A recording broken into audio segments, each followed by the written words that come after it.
আপু বাড়ি আছেন? ও আপু, কে রাখো তুমি? ও আপু, আমি সাপ নিয়েছি। ও জানি না, আগে নিয়েছিলাম, সাপ হয় না তো। এর আগে নিয়ে ফালিয়ে দিয়েছি, সাপ হয় না কাপড়। না না আপু, এটা ওরকম সাপ না, এটা আপনার একদম অরিজিনাল মাল। এটা সাপ অল্প দিলে কাপড় সাপ হবে। আর আপনার কাপড়ে কোনো দাগ থাকলে সঙ্গে সঙ্গে রিমুভ হয়ে যাবে। আর এর সুগন্ধি অনেক ভালো। তাহলে এক কাম করো, বাথরুমে করে কাপড় আছে, No, no, ধুয়ে no, দেখো যে সাপ হয় নিমুনি। no. ঠিক আছে, আমি আপনার কাপড় ধুয়ে দেখেছি, পছন্দ হলে নেবেন।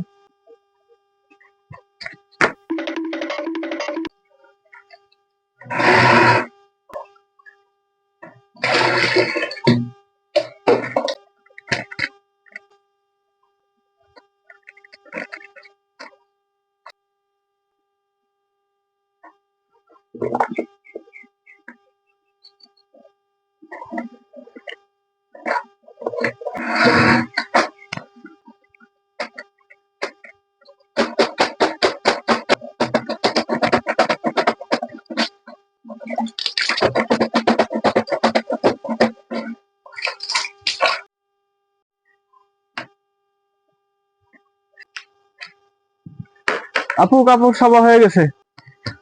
কাপড় তো সবাই এলো, নির্বাচন করবো কি অন্য দিন?